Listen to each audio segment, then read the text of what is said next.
Hola, ¿cómo están? Hoy es 26 de noviembre de 2024. Quiero contar un testimonio con respecto a un mejor entendimiento de las confirmaciones. Sabemos que Dios habla de distintas formas. Camino a Cristo, página 92, nos dice que Dios habla a través de la naturaleza y la revelación, que vendría a ser los escritos inspirados, la Biblia, el espíritu de profecía, etc. Mediante su providencia, dice, y por la influencia de su Santo Espíritu. La providencia tiene que ver con estas casualidades, entre comillas, que nos suceden, o sea, un Dios proveyendo, contestando una oración a través de una persona, a través de un evento, a través de algo que sucede en el día. Y la influencia de su Santo Espíritu es lo que comúnmente llamamos las impresiones del Espíritu Santo en la mente, los pensamientos, las impresiones, ¿no?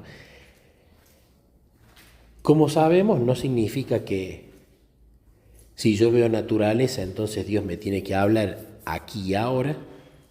Si de repente abro la Biblia, lo que estoy leyendo me tiene que hablar aquí y ahora. Que todo lo que suceda es Dios hablándome a través de su providencia, o que todo pensamiento venga de Dios, ¿no?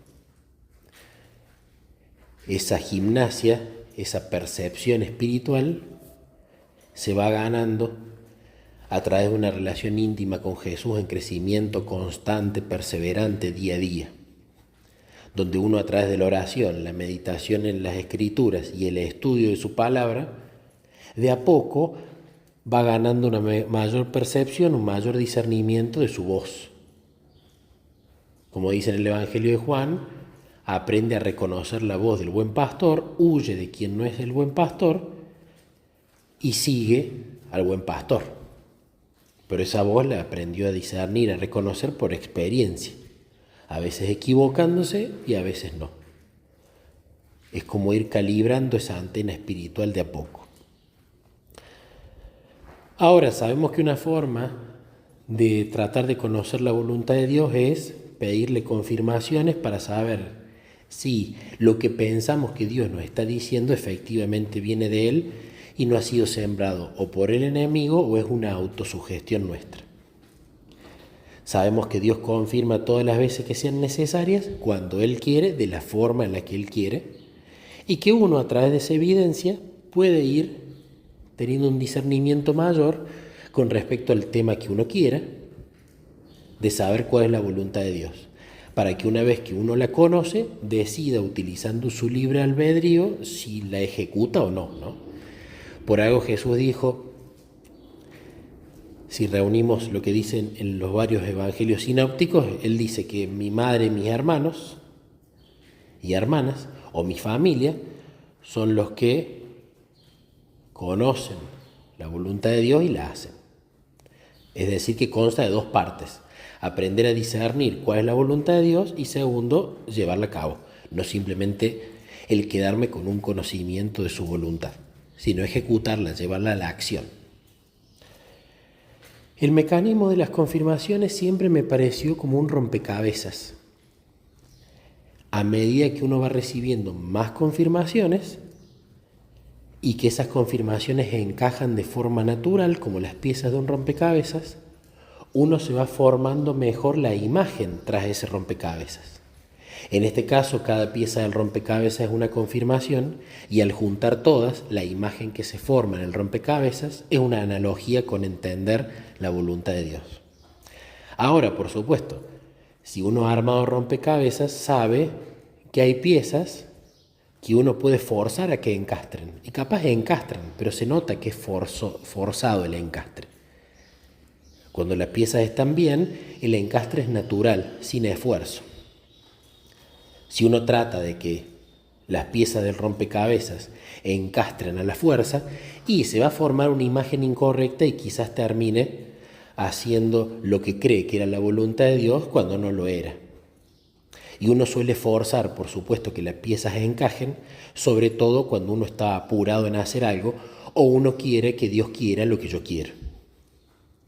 Entonces siempre la imagen de los rompecabezas me pareció es la más acertada para las confirmaciones. Uno va pidiendo, uno va obteniendo con tiempo y luego va viendo su encastre natural y formándose la imagen de lo que Dios quiere que hagamos. Pero recientemente hubo un pedido de oración específico y empecé a ver las confirmaciones de que la dirección de Dios iba para allá. Es decir, empecé a ver las piezas del rompecabezas. Pero todavía no sucedía ese pedido de oración. Y empezó a haber un formato complementario. El formato que, charlándolo con Jesús, vi que era en forma de un laberinto. ¿Por qué? Porque cuando uno entra en un laberinto, en realidad hay un único camino que lleva probablemente a la otra salida, ¿no? Pero uno cuando va tomando varias vías diferentes, quizás le va pareciendo, por su longitud, que quizás este es el camino. Pero cuando llega a la parte donde el laberinto ya no tiene más salida, uno se da cuenta que no era por ahí y tiene que volver tras sus pasos para tomar otra de las opciones que tiene disponible. Y eso puede ser un periodo bastante tedioso porque uno se puede ilusionar con los múltiples caminos para luego darse cuenta más tarde o más temprano que por ahí no era y tiene que volver sobre sus pasos. Entonces empezó a suceder que empezamos a tomar determinados lugares o caminos de este laberinto y de repente veíamos la puerta cerrada, ¿no? Y una de las formas más lindas que tiene Dios para confirmar o para mostrar que no es por ahí son las puertas que se abren y que se cierran. Entonces en el laberinto tomábamos una opción y de repente puerta cerrada, no era por acá, había que descartarla. Bueno, ahí estaba la opción de quedarse de brazos cruzados, resignarse o elegir otra opción. Entonces elegimos otra opción, fuimos por ese camino y nos dimos cuenta de que más tarde o más temprano no tenía la salida. Había que volver sobre los pasos. Otro camino tachado. El desánimo era mayor. La ansiedad por querer hallar la salida era mayor también. Y ahí estaba el libre albedrío para decidir, bueno, no atravieso más el laberinto, me enojo y me voy, o continúo insistiendo y viendo la providencia. Elegíamos otra opción y cuando íbamos por ese camino, otra vez puerta cerrada. Otra vez no había salida. Y era constante el ir y el volver, el ir y el volver. Y veíamos que todas las puertas se cerraban, orábamos para que Dios abriera la puerta correcta, pero lo que más obteníamos era por acá no es, por acá no es, por acá no es, por acá no es, por acá no es. Y en el corazón se empezaban a gestar dos emociones. Por un lado, el contentamiento de ver que Dios respondía a la oración. Cuando uno le dice, si esta no es la opción correcta, cerrá la puerta, y la cerraba. Por otro lado, cierto desánimo por la ilusión de que esa opción fuera la correcta, porque ese fuera el camino, pero más tarde o más temprano, uno se llevaba puesta la pared y se daba cuenta de que no había camino allí, y tenía que volver.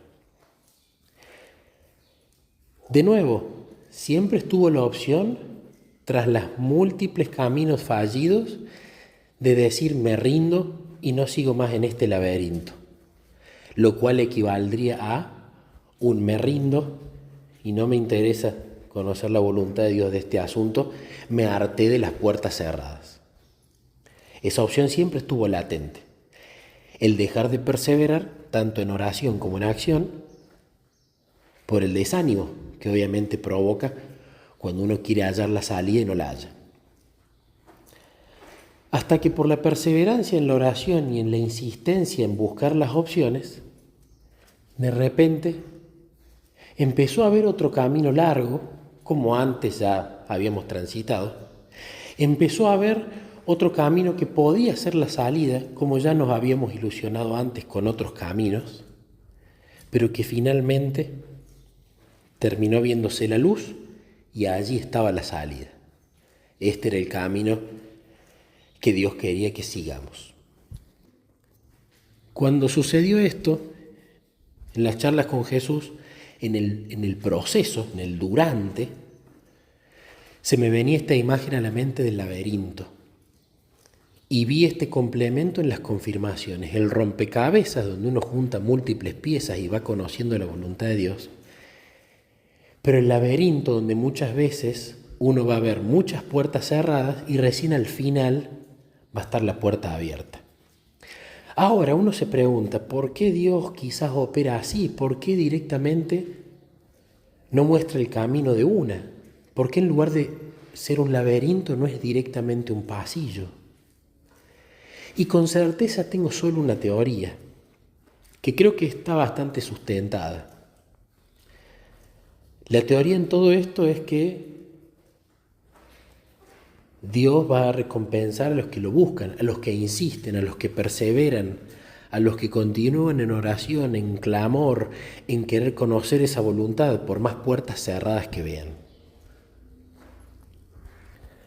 Quizás por eso la Escritura dice que me hallarán cuando me busquen de todo corazón. Quizás con muchas de las cosas que le pedimos sea así. ¿Cuánto la querés? ¿Cuánto la necesitas? ¿Cuánto la deseas? Y que de esa forma, por más que haya desánimo por ver las múltiples puertas cerradas, uno vaya insistiendo, este no es, este no es, este no es, este no es. Hasta que al final, como premio por la perseverancia, por la oración, por la insistencia, por sobreponerse al desánimo, a los obstáculos, finalmente Dios termina dirigiendo a cuál era la salida de ese laberinto. Y uno allí no solamente sale contento porque halló la salida, sino que aprendió muchísimo en el proceso para hallar la salida.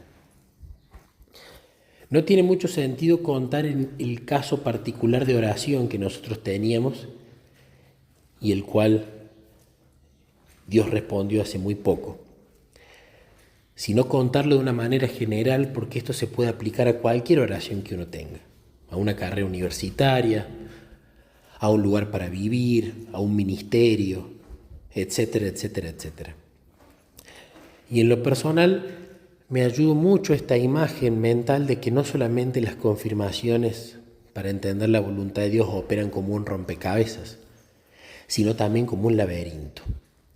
Porque cuando las puertas se abren rápido, uno se pone contento, porque no le gusta esperar. Pero cuando las múltiples puertas se cierran, y allí está involucrada la espera, el tiempo, y uno está más enfocado en encontrar la salida que en disfrutar el proceso con Dios, allí es donde está el verdadero desafío.